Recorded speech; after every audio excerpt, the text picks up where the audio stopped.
Le 22 mai 1974, un avion de ligne, le TriStar 318, embarque ses passagers. Dans la cabine de première classe, l'hôtesse compte les voyageurs quand elle s'aperçoit que le dernier porte un uniforme de commandant de la compagnie. L'hôtesse vérifie la liste des passagers et s'aperçoit qu'il n'y figure pas. Elle lui dit alors simplement que son nom n'est pas sur la liste et qu'il doit y avoir une erreur. Mais l'homme en uniforme ne répond pas et reste de marbre.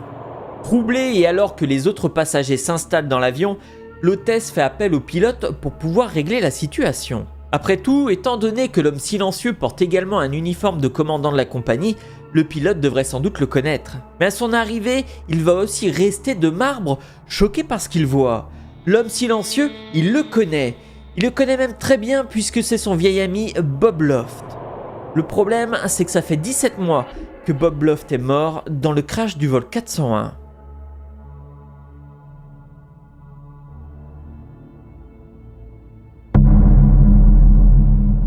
Nous sommes à New York le 29 décembre 1972 et les passagers embarquent dans un avion de la compagnie Eastern Airlines, le vol 401 en direction de Miami.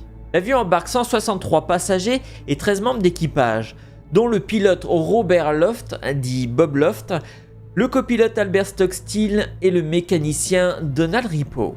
Une journée et un vol qui s'annoncent aussi banal que les autres. De plus, ils embarquent dans l'un des derniers modèles de la compagnie, un Lockheed L-1011. Mis en service la même année, le Lockheed L-1011 était considéré comme le must des avions commerciaux. Par ailleurs, son équipage affiche un très bon parcours. Âgé de 55 ans, le pilote Robert Bob Loft a à son actif plus de 30 000 heures de vol. Et faisant office de copilote, Albert Stockstill, 39 ans, comptabilise 6 000 heures dans les nuages. Quant à Daniel Ripo, 51 ans, peut aussi se vanter d'avoir de l'expérience avec 17 000 heures de vol. Avec ce trio de choc, la Eastern Airlines ne se doute pas que les 163 passagers et les 13 membres d'équipage soient en sécurité. Malheureusement, l'expérience peut parfois jouer de mauvais tours. Il est 23h33, Bob Loft et son équipage se préparent à atterrir. Et en approche de l'aéroport international de Miami, l'avion entame les procédures d'atterrissage. Cependant, au moment où l'équipage actionne la sortie du train d'atterrissage, il y a un hic. Le voyant censé indiquer le succès de l'opération reste éteint. Pour le pilote, cela signifie deux choses. Soit l'ampoule est grillée et alors il faut la remplacer, soit le train d'atterrissage n'est tout simplement pas sorti ni verrouillé. Et là, c'est beaucoup plus problématique. Dans un premier temps, ils vont déclencher ce qu'ils appellent l'arbre de Noël, un mécanisme qui permet d'allumer toutes les lampes pour savoir s'il y en a une de grillée. Et effectivement, l'ampoule du train d'atterrissage ne s'allume pas. Le temps de vérifier et réparer cette anomalie, et afin de ne pas encombrer la ligne d'atterrissage, les contrôleurs leur demandent de rejoindre un circuit d'attente à 2000 pieds, soit environ à 600 mètres d'altitude. Quelques minutes après avoir atteint le circuit, Bob Loft demande à son copilote de basculer l'avion en pilote automatique et commence à vérifier l'état du voyant. De plus, Bob Loft va demander à Daniel Ripo, le mécanicien navigant, de descendre dans la cale pour confirmer visuellement la position du train d'atterrissage. Seulement, au moment où il se tourne pour discuter avec le mécanicien, le pilote fait malheureusement une petite pression sur la manette. Sans que personne ne s'en rende compte, le pilote automatique bascule du mode maintien à celui de descente lente. Malgré que l'avion faisait partie des fleurons de la technologie de l'époque, il n'était pas sans anomalie. Et sur ce type d'appareil, le fait de toucher les commandes faisait basculer le pilote automatique sur descente lente. Toujours très concentré à réparer le voyant, petit à petit, l'avion commence à perdre de l'altitude. L'avion restera à 600 mètres d'altitude, puis descendra de 9 mètres. Après 120 secondes de stabilité, il commença à se rapprocher graduellement du sol. En l'espace de 80 secondes, il avait déjà perdu 75 mètres. Et c'est là, à cet instant précis, qu'une alarme retentit. Cependant, elle passa totalement inaperçue. Trop occupé à chercher une explication au non-allumage de l'indicateur du train d'atterrissage, le personnel ne l'entendit pas.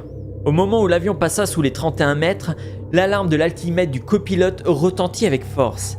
Pire encore, l'avion commença à descendre de 15 mètres par seconde. Et ce n'est qu'à ce moment-là que l'équipage prit conscience de l'ampleur du problème. Le temps de se ruer sur les commandes, il était déjà trop tard. Et à 23h42, l'avion s'écrase dans les marécages de Floride. À la suite de cette collision, 101 dont 5 membres d'équipage trouveront la mort.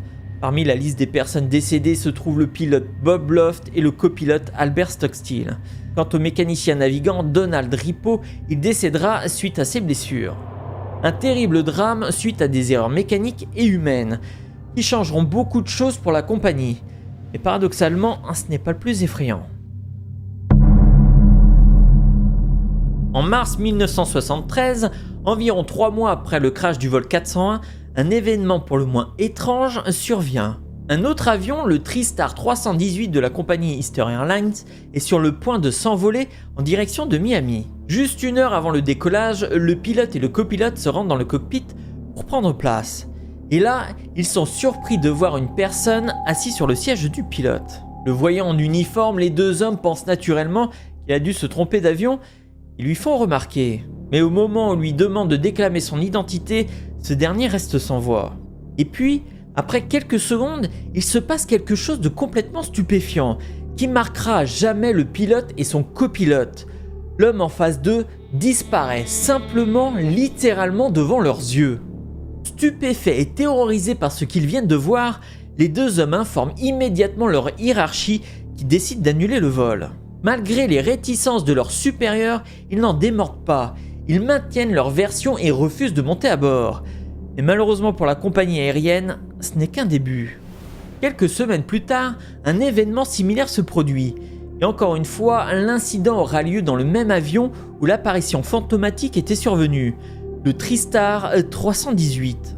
L'un des dirigeants de la compagnie, qui monte en premier par son statut privilégié, se rend en première classe.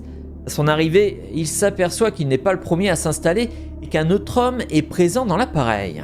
Sauf qu'au lieu d'être habillé en civil, ce dernier porte un uniforme de pilote. En avançant vers la personne, l'homme se rend compte qu'il connaît très bien cet individu, puisqu'il s'agit de Bob Loft, le pilote défunt du vol 401. Estomaqué, il reste figé sur place, incapable de faire quoi que ce soit. Pour lui, c'est impossible que Bob Loft soit là, puisqu'il est mort. Agissant comme si de rien n'était, Bob Loft se retourne vers lui et le fixe du regard. Le salue avant de disparaître complètement. Paniqué, le dirigeant de la compagnie va raconter son histoire à une hôtesse. Il sait qu'il vient d'assister à un événement surnaturel. Et malgré cet événement incroyable, c'est loin d'être la dernière apparition fantomatique liée au vol 401. Mais ce qui est curieux, c'est de voir que chaque apparition sont sur des avions de la compagnie Eastern Airlines et notamment dans le TriStar 318.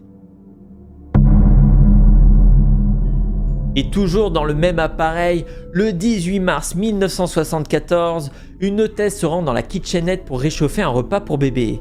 Alors qu'elle referme la porte du micro-ondes, un visage se dessine sur l'avant du four. Hébétée, elle va rapporter cela à une collègue, mais aussi au copilote. Et arrivé sur les lieux, il verra lui aussi le visage dessiné sur la petite vitre du micro-ondes. Mais ce qui va le choquer, c'est qu'il connaît très bien ce visage, puisqu'il s'agit de son vieil ami Don Ripo.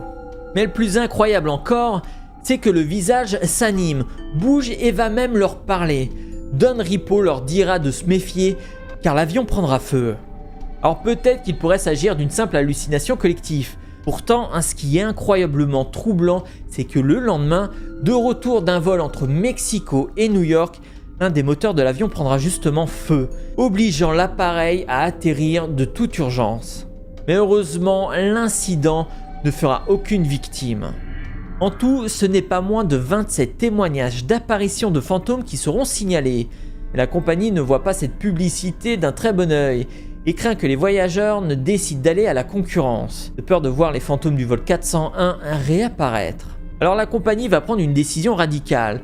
Tout personnel témoignant d'une histoire de fantômes dans leur avion sera licencié. Mais d'un autre côté, la compagnie n'est pas très sereine. Et ne sachant pas quoi faire contre ces apparitions, décide de faire appel à un prêtre pour exorciser leur appareil. Quelques années plus tard, un journaliste enquêtant sur les fantômes du vol 401 s'aperçoit de quelque chose de bien troublant. Les pièces du vol 401 qui n'étaient pas endommagées par le crash furent réutilisées. C'est là qu'il s'aperçoit que le TriStar 318 possède des pièces du vol 401, notamment le four à micro-ondes. Une théorie que la compagnie Easter Airlines a toujours reniée, affirmant qu'aucun débris n'avait été réinstallé sur d'autres modèles similaires. Et s'il y a bien une chose qui est sûre, c'est que de nos jours, plus personne ne croisera Bob Loft ou Donald Ripo, puisque le 18 janvier 1991, la compagnie Easter Airlines, qui appartenait par ailleurs à Donald Trump, cessera définitivement son activité. Alors, vraie apparition fantomatique ou d'incroyables hallucinations collectives, n'hésitez pas les amis à me dire ce que vous en pensez en commentaire. Merci d'avoir regardé cet épisode jusqu'au bout et si vous êtes nouveau et que vous n'êtes pas abonné à la chaîne, vous pouvez le faire en cliquant ici. Et si vous voulez voir une nouvelle étrange histoire, vous pouvez le faire en cliquant par là. Quant à moi, je vous dis à très bientôt.